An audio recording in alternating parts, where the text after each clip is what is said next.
Hello and welcome to Insight. Today we have with us Mr. Utpal Kumar. Mr. Utpal Kumar is the opinions editor for News 18 as well as First Post. He has over 2 decades of experience in mainstream media, starting his career with big brands like The Pioneer, Hindustan Times and Mail Today. He has written thousands of articles and has recently come out with his best-selling book, Bharat Rising. Dharma, Democracy and Diplomacy.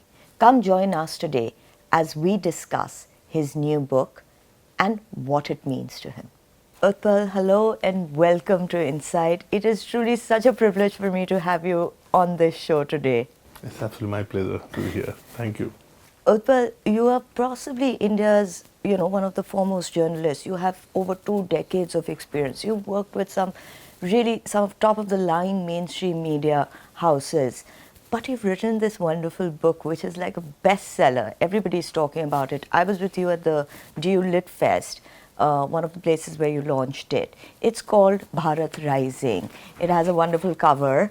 And it's divided into sections. So it talks about Dharma, democracy, and diplomacy. So, Utpal, tell me, how did you make the shift from being a journalist to being a full-fledged author and writing such a comprehensive book? First of all, thank you. Thank you for inviting me here, Rami. Books came very naturally to me. I came from a family where my father had authored and edited more than 100 books. So that is something which I grew up and I really wanted to do that. And that's why constantly when I joined journalism, I did one thing really nice. Within 4 or 5 years, I ensured that I grab hold of the books review section. So like I'm the book editor for the last almost 15 years in different places, including where I'm working right now. So so that I can connect to the latest books, and I always loved reading books. So a book was there. Yeah, it took me almost like 20 years to write. I wanted to become a writer since my school days, in fact. We all, in fact, have this ambition. We have this ambition. But today when I look back, I realize that, I was not prepared for that.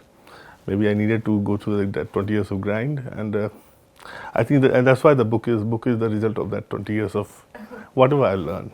20 years of the grind and all the experience that you have. But this is a fairly formidable book because it deals with a lot of key issues that we're talking about today. If I may ask you, how long did it take you to write it? Just writing, once I'm clear about what I wanted to write, like Dharma, Democracy, Diplomacy, it took me about a year. But research is definitely more than 3 to 4 years. Good research. I can imagine, because this is research heavy. You've also, called this book Bharat Rising. Why do you use the word Bharat and not India? Bharat is something, it has been close to me. Though, I've been always saying that thing, that I have nothing against the term India per se. India is something, we can hold on to that. And that is absolutely fine with the Indic tradition, where we can have as many ideas of India and Bharat, and we can cherish all of them.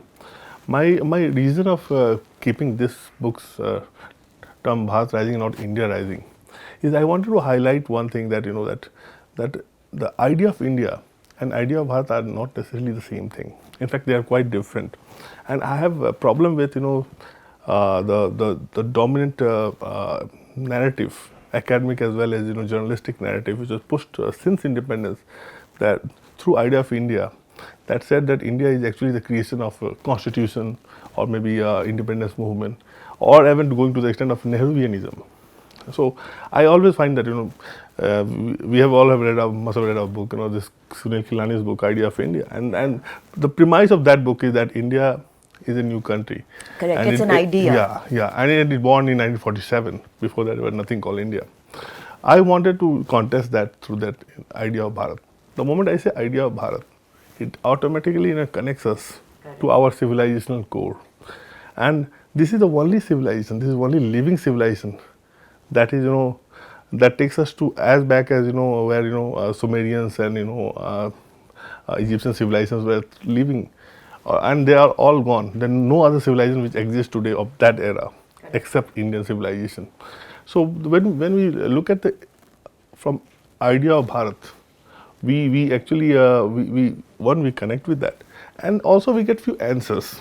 what happens, my basic fundamental problem with the idea of India, proponents of idea of India, is that they make us believe that India is secular, liberal, democratic, and whatsoever, because because of Constitution, because of Gandhi, because of Nehru, maybe, but we are secular precisely because we have been secular that way for millennia. When the word Yes. secular wasn't even Yeah, invented. exactly. In fact, the word secular itself has a Christian origin. Correct. So that's why it doesn't fit in into the Indian framework, and that's why we see a lot of problem with the term secularism, the way it's misused in India. So, like for instance, we are secular because we have been traditionally and historically so, and you can see what happened with the history of Pakistan and Bangladesh. Within a decade, those countries, they slide into Islamism. Today, in fact, Pakistan, even the elections are not, we don't know what is going on there. Minorities have just vanished in Pakistan. In Bangladesh, my friend, Deep Haldar, which we have interviewed also, his books quoted one of the very foremost Bangladeshi academics, saying that maybe minority there have 30 years. That's it. That's a very grim scenario. And these two sections came out of India. Yes. So, if constitution or freedom struggle were the only feature why we are liberal and secular today, those part of the section should also have been so. So it is precisely because we tend to ignore, and deliberately, I believe that it's deliberately, our ancient roots, and deny the due credit our civilization needed to get. For its naturally pluralistic character, which, like you rightly said, has been deliberately subverted. But let me ask you then, one of the things I found very interesting about your book is it deals with a lot of current things that are happening. So you've even mentioned reclamation of temples. We've talked about this, Ayodhya, Kashi, What do you say is happening today then? Is this a renewal, a revival of sorts? See, we have been very uncharitable to our civilizational cause throughout. Look what happens to other countries. When Spain came out of Islamist realm, the first thing they did, they Christianized most of those institutions there, including churches, which were converted into mosques when they came. And that happened in Greece also. The first time they came, I have a Greek PPM is in India, that's why I know. So I was reading deeply about their history for that region. And I found that, when they came on their own out, the first thing they did is they got churches, replaced the mosques. So that's a very natural phenomenon. And this is not religious, this is more cultural. In India, what has happened is that, we see everything from the prism of religion. And Islam, first of all, is a cultural phenomenon for us. He's also religious, but he's primarily cultural. And that's why, you go to South Korea and they found their ancestry with Ayodhya. Their history says that they came from Ayodhya. And Thailand, their king still call themselves, give the title of Ram.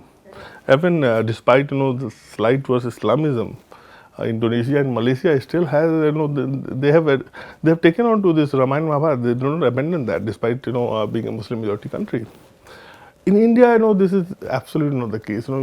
We tend to project Ram as from the absolutely religious prism, which is a very wrong thing. It's a cultural phenomena. Even those who are not Hindu today, most of them have got converted, but they belong to this land, and Ram belonged to this land. So I think this is one thing we need to understand, that Ram is more of a cultural phenomena which we need to accept. And this is where this entire temple debate also comes up. The moment we see it from the cultural phenomena, then we won't have a problem with, having a Ram temple there, or a temple in Mathura or Kashi. I'm not someone who will support 40,000 temples to be changed. Correct. I don't think anybody rational exactly. would. Yeah. But these 3-4 places are something who have a civilizational connect. Correct. And it got changed, so it would have been, ideally it would have been that it should have come from other side as a magnanimous thing, that okay, these are very important places for you, take it. These are huge. Yes. Problem is something else, Rami, and this is something to do with our history, which also I talked in my book. First of all, we have denied itself. See, we play both ways. Our detectors play both ways. They say, oh, but will you take all the 40,000 temples? This is one side of the argument. The other side of it, they deny also that the temples were destroyed. You read history books, they will deny. So if you are denying that his temples were not destroyed and turned into mosques, then why are you so worried about 40,000 temples? Don't be worried. No, it's okay. Go dig everything. So they don't want that also. But today they also deny. Problem with that, what happens is reconciliation process has got stalled in this country. First, you have to accept that mistake happened. And while accepting that, there should be clarity that today's generation of minority will not be blamed for what Mahmud Ghazni did or Aurangzeb did. Correct. That clarity of mind, I'm sure, is there with all Indians. And it should also be told by our leadership. But we should accept that mistake happened. We have not even accepted the first part that mistake happened at that time. And today we read most of the eminent historians still try to propagate that Aurangzeb was a secular ruler and such a frugal ruler, such a nice person, and he is projected in somebody like a Darwish. But that's not the case. In the process, the reconciliation process not even started in this country, and that's where the entire problem has gotten in. So I think we need to go first, accept the mistake happened, and then the reconciliation process should set in. Utpal, that's really well explained, that until and unless we accept the facts, how can we move forward? And that will always create this schism in our society wherein, people feel that it's being purposely negated, And like you said, historians for many decades were negating our history with the Aryan invasion. But now with archaeological findings and, the kind of technology that we have, and I think also we are far more determined to find out the truth, with evidence. Things are changing. As you know, I was just talking to Ashwin, and he said there are 300 variations of the Ramayana. Yeah. Where in the world will that be allowed of, your foremost, epic? So, that explains a lot of things. But then tell me, if this is the argument that, we at least need to begin by accepting, do you think that things are changing, with the kind of awareness we have? Dialogue is a lot more today than it was 20 years ago. Do you think with the newer generation on both ends, are things changing? Yes, absolutely. And that's where I believe that I call it New India, precisely for that reason. But one, because this is old civilization, but very young population. And this population is really, somebody who's not apologetic about their past. They don't. They carry what they believe in the sleeves, and and absolutely fine to be what they believe they are. And that's a good thing about that. What is also happening right now? First of all, why temples were attacked? I'll come there. Because temples were attacked precisely because temples were the axis around which Hindu society revolved all these years. In fact, it happened throughout till even when Mughal came and Sultanate ruled by there. Somehow the temple economy and temple infrastructure was still there. It was British who destroyed it. So from ancient time till almost like 18th century, 19th century, that structure was there. And what would temple do? Temple would promote education. Temple would also since it had a lot of wealth, it was also like it would give money for trade. It would build roads. It would build dams. Some of the dances which exist today are precisely because of temples. Absolutely. And so temple had the role in keeping Hindu society alive. The same way Brahmanism had been attacked. There is reason for that, but Brahmins were seen as a symbol of Hinduism. And Du Bois in his book, categorically says, and he wanted India to be converted. He says that till the time there are Brahmins in this country, you can't convert them. Similarly, temple was that. You weaken the temple, you weaken the Hindu society.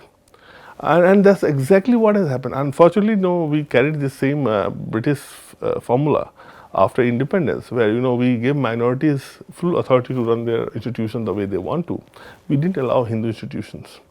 And in fact, I was talking to somebody the other day, and I said, and the gentleman put a counter argument, said, but what if, temple money is helping create, helping, in the national well-being, roads are being made, hospitals, what's wrong with that? I said, it's absolutely fine. But now that's also not happening. And S.R. Ramesh, who's doing a wonderful job in Kerala fighting the state government, where, maximum number of temples are under state control. His research says, which is quoted by Anand Raghunathan in his book also, only 1% of the rent which state should be getting, it comes to the state revenue. So if 100 rupees is the amount which a state should be getting from the land which they have given on rent, only 1 rupees comes to the state treasury. Rest is all taken by corrupt elements. So it's not helping us also. It's helping the corrupt. That's shocking. So yeah, it's exactly. Shocking. So like in India there is a tendency of saying that don't build temples, build hospitals. I'm okay. Let's also go for that, but that's also not happening. Correct. Like only 1 rupee you are getting. So all the money is going to corrupt. So my point is that argument is also very absolutely bumkum. Today's generation somehow can see through it. Today's generation is more aware about it. That's why I say they are waking up to their history. I went to Banaras the very other day. I was also in BHU for this book. And while walking the Ghats, I was amazed. And I went there almost like 14, 15 years back. From there to now, of course, safai ho gayi hai. So everything is so clean and everything. Wonderful. But what amazed me more was they were like people like you and me were there, and most of the people walking the Ghats are young. This is what New India is. And I see many of them they also brought their kids, 4-year, 5-year kids, and they are going around the Ghats, walking around. This is how this future meets the past. Banaras is the oldest city in the world, and they are going there. And this is how this country is finding, it's getting back to its roots. I must tell you, now that you've mentioned Banaras, my mother has her school reunion. So 5 of these ladies have gone to Banaras as we speak, and she did a video call from there. And she says, I can't believe it, because I traveled with her years ago. And she said, I can't believe it. It's so friendly for all different ages, for young people, for old people. It's so clean. It really brings about new respect for this cultural civilization that we have, So it's a very unstoppable force right now. Youth has kind of, has connected with the past. And they're expecting this, exactly. It's not as if it's coming out of the blue. They want this as well. Exactly. I know people, for the first time, in my generation, one always kind of, wanted to be, for us being westernized was being modern for a lot of people, right? Yeah. Now, people are spending their birthdays. Yes. In Banaras. Exactly. I actually met one family there. I was one of them. Oh, wow. Yeah. So this is what? This is New India. This is New India. But, coming back to your book, you also make a really strong case for the liberation of temples. Tell me more about your views on that. How do you think it will work? And, obviously there'll be the naysayers and, for me to counter-question this, be the devil's advocate, let me also ask you, we fought so long to bring about equality.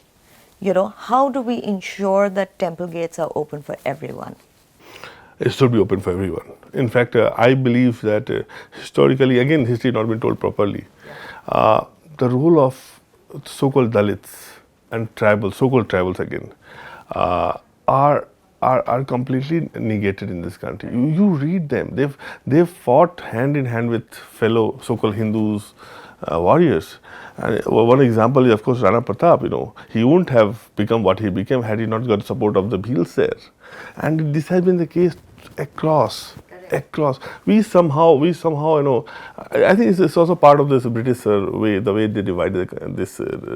They started calling, tribals who till then were associated themselves. You have been in Northeast, so you know how they worked out there. They will call this animists, tribals, and all sort of, to just create the divide between Hindu norms. Yeah, it was like the caste system. Exactly. These were divisions. I remember my father saying, my father had been in Nagaland for almost 30 years. Education is there. And one very prominent, economist of Nehruvian era used to come to stay with him every winter for 2 months. Very well known. All the 5-year plans, he was part of that and everything. In the 60s, I'm talking about, 1960s and early 70s. And one day he asked me, Dr. Kumar, can you tell me what were these people, most of these people, before they became Christians and all these things? And my father said they were Hindus. And this guy turned red completely and said, you are a fanatic, Dr. Kumar. And as it happened, that very day, or maybe the next day, one gentleman from the nearby village came to meet my father. And he has a Sikha. So my father just asked me, so what is your religion? And he said, I'm Hindu. He had a Sikha. And this guy turned, my father said, so am I fanatic to the gentleman? And then his face just turned red. My basic premise is that we have denied our roots. We have denied in fact, we have cut ourselves out of them. But by calling them enemies and tribals, our religious pantheons existed so much from Advaita to go to that temple, this Puri temple. Look at the structure. They're closer to the tribal this thing. So this has been our this thing. Somehow we have divided, and somehow our scholarship also, mainstream scholarship, made us believe that they are different. They are tribals. They are some other people. Utpal, it's almost like I'm hearing myself talk. I usually never interject, but I have to because you've made these two very brilliant points. At one point you said, how Du Bois said that, you cannot convert the Brahmins. I found a letter in my Northeast research where one of the political agents in the Northeast writes to the secretary in England saying that, look, we can't convert the upper classes. So we have to go for the tribals because they are at a very nascent stage of nationhood. So they knew exactly where they could influence and how, therefore, to draw the boundaries, like you said, tribals, animists. And when you come to tribal history, like you said, we've negated it.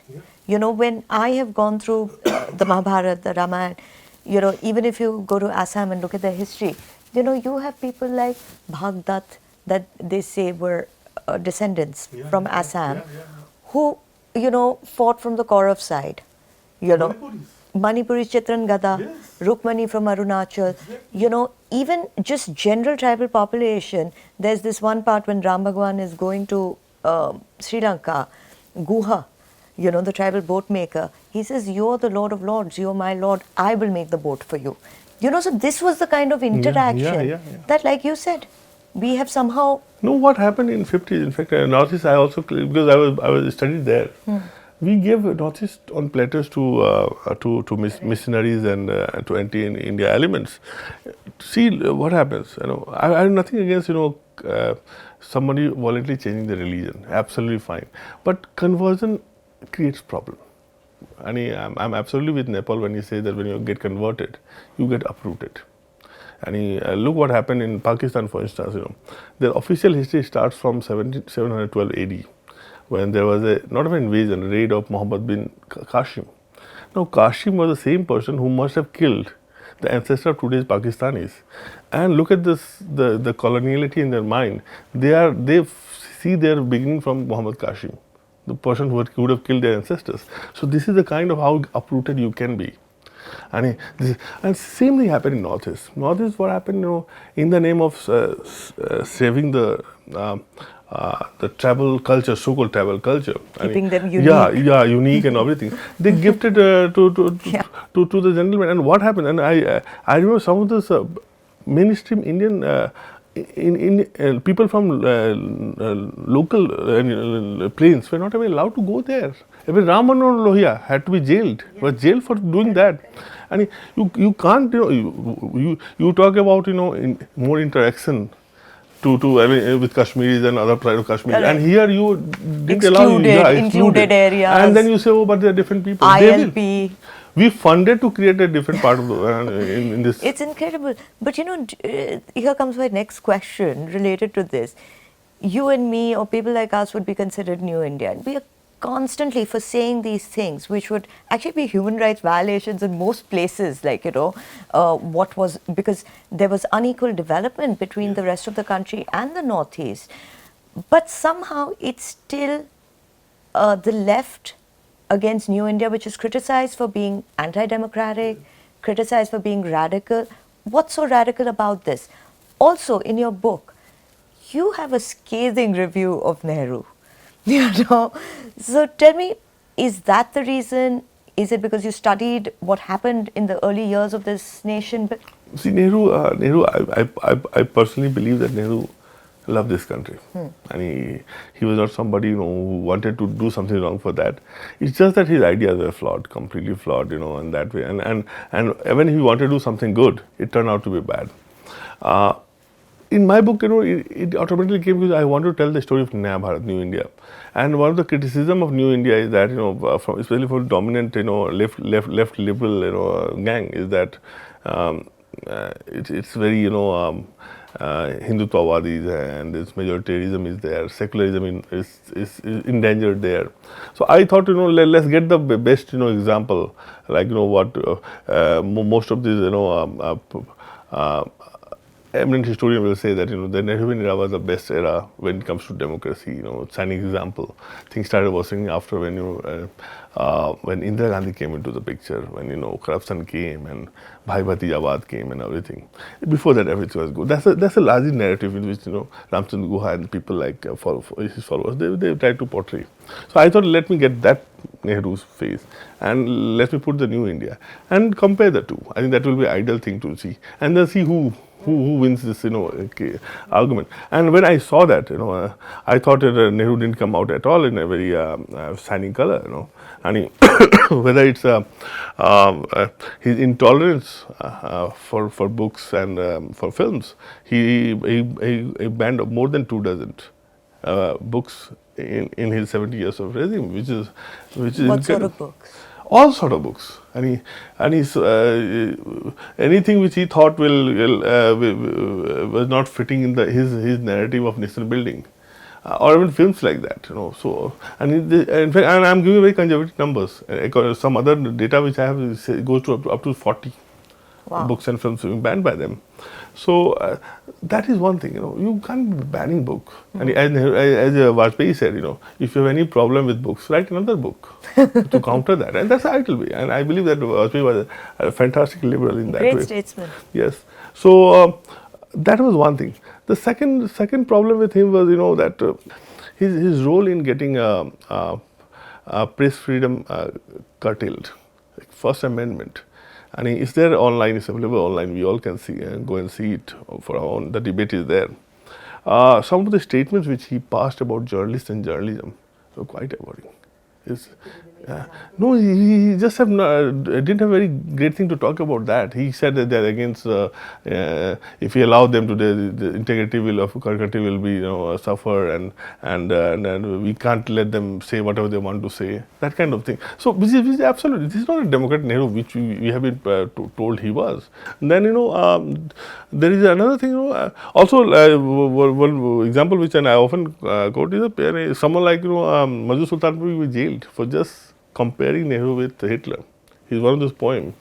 He said Nehru appears to behave and act like Hitler, and he was jailed for more than 2 years just for writing that. No, that's not. Now these things are coming out. Till 10 years there, no one would have even talked about this. So then, what happens to freedom of expression? Exactly. But my biggest problem with Nehru, the Democrat, is that the way he was chosen as the Prime Minister. He was not the choice of. There was no election when he was Prime Minister. He was chosen by the party. So there was a committee of 15 people who chose. Out of that, 12 supported Sardar Patel. So he was not even a democratic choice. So, but then he became the paragon of democracy. So I thought, let me bring him. Also, his role in getting Kerala state government dismissed just because it was a communist government. And I'm not supporter of what communists of that era were doing. They were absolutely provoking. But then you are a democrat. You don't just dismiss. Exactly. You also talk about India being a rising power in 2047. There's a mantra for it. Will you tell us a little bit more about that? You see any country in the world, you see Japan, for instance, how it rose. It rose the moment, you need to have the impetus. You also need to look back and have something to cherish about. Today India is somehow looking from that glance where, is very proud of his past. And it knows that it's very optimist country. It knows that iska samay aa gaya hai, 21st century, Asia centuries, and primarily because India is there. So that optimism is definitely there in this country. It's, right now, one of the surveys says that Indians are the most optimistic people on the planet, and there is reason for that. About 2047, I believe that, historically, problem is, we since last 500 years been so close to us that we see Europe as the most powerful and inherently powerful place. But you look at history for 5,000 years, for instance, which is again very, very minuscule of when you see the history of the world, last 500 years. In last 500 years, there's 500 years from 1500 to 2000 is the time when West was in power. Otherwise, it was always Asia, or the power revolved around Asia. And again, see, power is again coming back from the rest of the world, is slowly again coming back. So you can say that the power was here, it went back for a while, but it's naturally again coming back to that. And historically, that's how it has been. Historically, the rise of West is an exception rather than the rule. Asia has always been power. So it is historic for a historian. That's also very obvious that next century is going to be India or Asia's, but it won't be a cakewalk for sure. And especially you see next 10 to 15 years extremely crucial for this. Extremely crucial. China is there; they are still sitting on our borders. LSE. We have. I think we have given them. We have handled them well in the last 3 years. I think we should pat ourselves back for that. But we need to know that we are alone in this fight. There is nobody. We can't rely on West for that. And West is a reason for that. We can't also blame them. West and India has a general intrinsic differences on major things. The way we look at world, the way they look at it. So we can be friends. Or frenemies, as you talked in the last, but we cannot be allies. We just can't be allies. There are too many basic differences between us. So what will happen that when ultimately things don't work in the way for West, which is China, they will come to India, but it won't be very voluntarily the way it happens with UK and US. Yeah. They will join hand at any time and every time. So it is our battle, and that's where our challenge is double. But then the way we handle, for instance, Ukraine crisis, I think it's very reassuring that we can handle, we can play the big game and to our advantage. Yeah, because I think India has gained a lot of confidence Yes. in the last few years, and it's taking its rightful role as being, the It's diplomat. very constructive needs, yeah. Constructively diplomatic. But then by your argument that India and the West has very intrinsic differences, then by that argument, China and India possibly have some values that are very intrinsically similar, in terms of family values or, there's a certain amount of cultural values. So in that case, do you foresee India and China ever being friends? Can we overcome our differences? See, we have to be very realistic about that. The China we see, the China, civilization China. Communism, when it comes up, it just it makes you completely alien of your past. What Islamism does too, Nepal called that Islamist imperialism, where you forget your own past and you start looking westward to worship and everything. So there's nothing in your own country to worship or feel proud about. It's always other country. Same with communism. Communism, you have to look at your fatherland, your country less important, and that's what happened. Like in 1962 war, see, most of the communists, they were not supporting India, they were supporting China. Because for them, ideologically, that was their fatherland, and so China and Soviets were like that for them.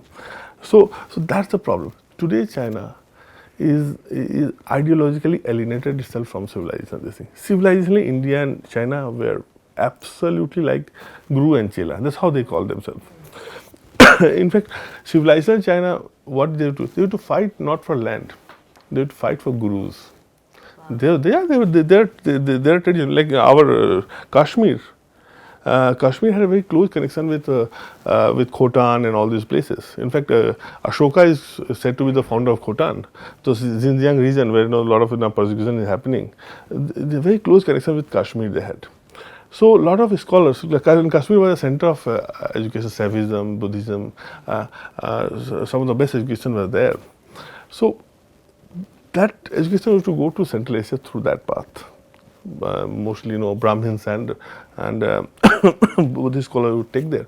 So there is one story in Khotan or maybe a nearby region, where a Chinese ruler asked for a particular monk who is a very big scholar to be given to him, and उन्होंने मना कर दिया, नहीं हम नहीं देंगे, it is very important for us.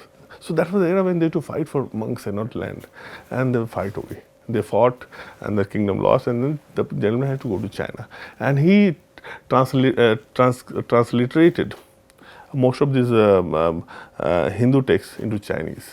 So it's amazing history. We don't know about that. We don't know about in fact, our role in Central Asia, for instance.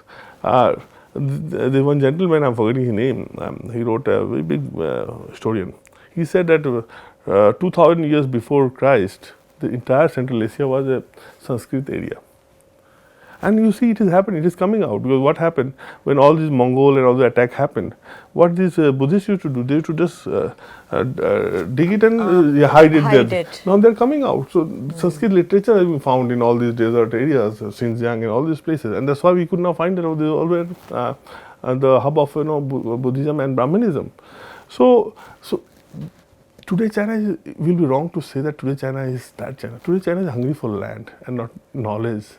Earlier China used to send the monks to India to learn. Today they are sending soldiers. So I think we have to be realistic about that. Till the time this colonial ideology doesn't leave China, we cannot be friends, and we shouldn't be under that impression.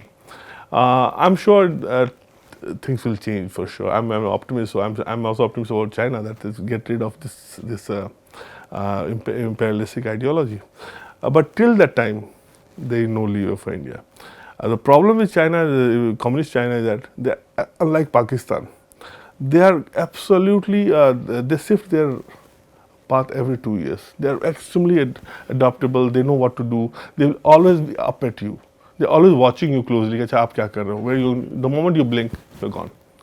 So, till now we have done well, but I think next 10 to 12 years, till the time we become like maybe 15 trillion economy, big enough to resist them, I think the danger is there. We need to play safe. Yeah. You know, you make a fantastic point, which is something that in the academic circles also it resonates with.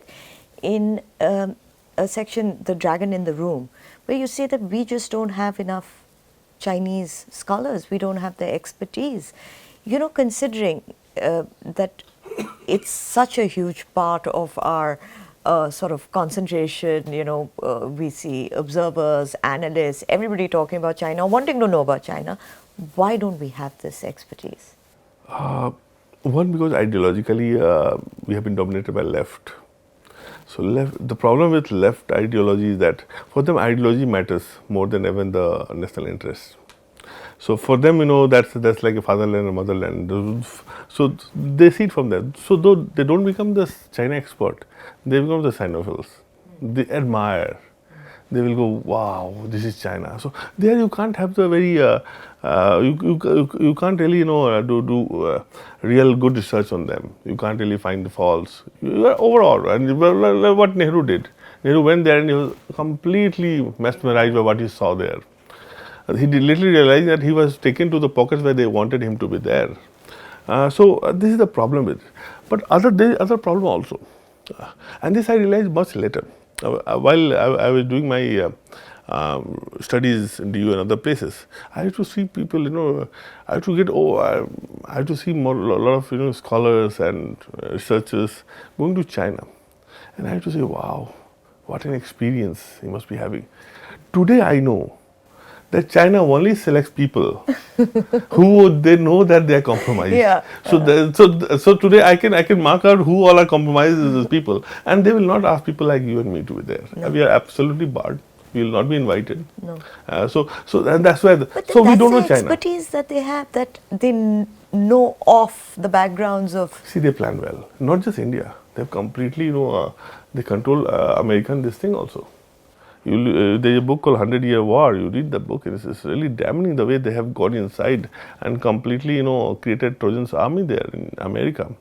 So America may also there is a large section of people in academia who try to talk in a Chinese language. So they have invested a lot. They've invested a lot in soft power. They know, like Hollywood. Hollywood talks China's language now. Look at the position of China. China is seen as a very progressive, very responsible power. 2012 film, you see, you know, China comes as a savior of the world. So this is a new China. It's not like what you used to see in 90s and 80s. China was seen as a villain. Now they are well-to-do, they're good-looking, they're stylish. And American will go and seek their help, and they help. So ultimately, earlier what used to happen, American would save the world all alone. Now they need the Chinese help is there. They need Chinese help, and then together they save the world. So this is the influence of China. Despite knowing everything what China is doing, they have captured it. Well pointed out, Utpal. You know, I have so many questions, but we're running out of time. But let me ask you this. We can't sort of wrap up a conversation without talking about Pakistan, you know, with all that's happening in Pakistan. And you've spoken about it as well as, you know, our neighbor that we really can't do much about. What do you see, how do you see the recent situation panning out? For me, I think Pakistan is a very gone case. I'll be very, this thing, and we don't need to really, we want to become a larger, bigger power. We don't need to really think that much about them. We don't need to give them that much importance. Any time in the world, any time in the past, whenever given them importance, they acted really responsibly. This has been the case. I'll give 3 examples why we shouldn't be talking to them. Like one very utilitarian is that whenever we talked, and in 2000s when our Atal Bihari Vajpayee was there, and then after Manmohan Singh, we had intense dialogues with them. And that was also the phase when we have an intense bomb blast in this country, across the country, from Banaras to Ahmedabad to Delhi to Mumbai, all cities were bombed. Today we are not talking. See, we are better off. There are no lesser bomb blasts happening. But realistically, I think there are two, on a more serious note, 2 reasons why we can't talk to Pakistan. One is there is no change in that, and Pakistan can't change. The moment it changes, the rationale of creation gets, it falls. It survives on anti-Indianism, and it is seen by certain, there is the literature which says that, it is seen as a Medina, and India will be Makkah. So it's a Medina which facilitate creation of Makkah in India. So it has taken on that role, a role of where, it will act as a Islamist citadel, where, it will push and ultimately break India. So till the time that changes, I don't see much hope. In fact, the book launch, Ambassador Raju Dograji talked about. He mentioned his own book, and I mentioned his book is brilliant, where borders bleed, and I read that. There is an anecdote there about this Pakistani minister who very eloquent style says when asked what are his 2 earnest desires. And he, he takes out 2 hands and says, I want atom bombs on both my hands. I want to drop in Mumbai and Delhi. So till the time this mindset is there, and this mindset is there. Yes, of course. It's not going. You can't talk. But even on a bigger, on a more serious note, when you talk, Rami, they always give and take. Like, मैं आपसे बात करूँगा तो अच्छा ऐसा करो, ऐसा 2 रुपये आप छोड़ दो. Yeah, you always give and take. There has to be some compromise. Yes. What can now India compromise after giving Kashmir? So my thing, I think that's where I think the government has been doing a good job. We need to change the narrative. The talk has to be there, but talk will have to be on POK, not Kashmir. Then we can do some give and take.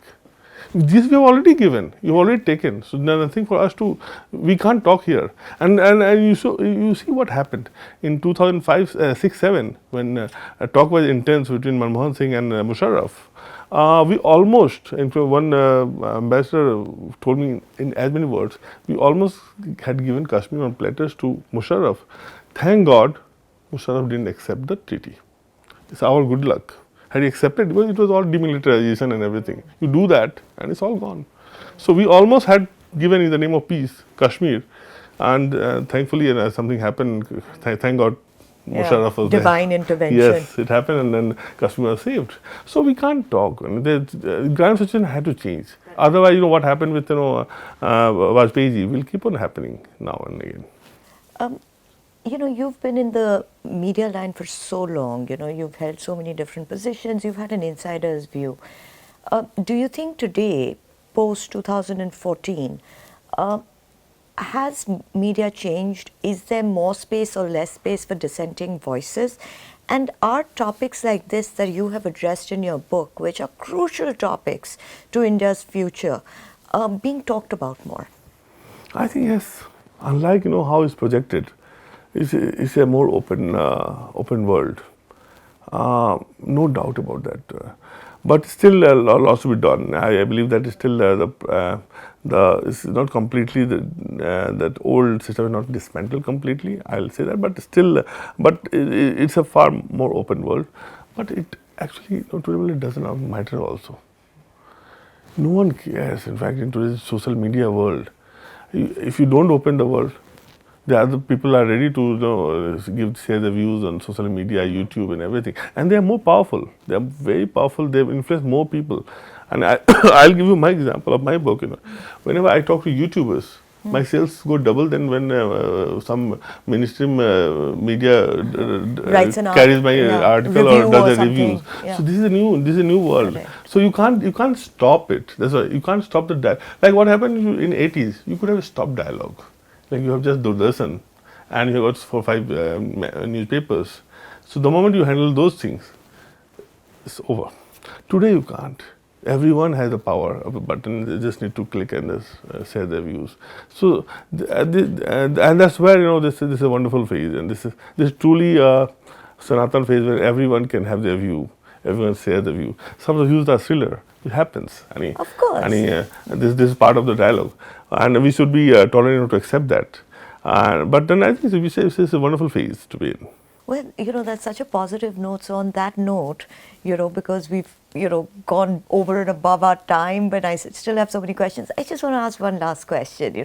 Your book is called Dharma, Democracy, Diplomacy. You just said that we're really, truly in the Sanatan phase of our lives. Do you think that Dharma is what is driving our democracy and diplomacy for the better and for a rising Bharat? Absolutely. Absolutely. In fact, you see, Dharma is something, most people, see Dharma from the perspective of religion. That's wrong interpretation. In an Indic tradition, Dharma is more of a duty-oriented thing, more of a how you should be observing, doing your thing. So Dharma is very complicated. Like I was just thinking about, I was reading Mahabharata the other day, and I keep on reading. There, I was reading the Bhishma Pitama and life, and I said, that as a son he did his dharma, but did he actually accomplish his dharma as a Yuvraj, as a royal family who should have taken Hastinapur to new glories? Maybe Mahabharata wouldn't have happened. So maybe dharma is a very complicated thing. So we cherish Bhishma Pitama for being a great son, and that's why he will remain what he is. But look how he died. There's a reason for that. Look how Karna died. Amazing person. He knew he was doing a mistake. He did dharma as a friend, but he didn't do dharma as a kshatriya, as a fighting for dharma, fighting for righteousness.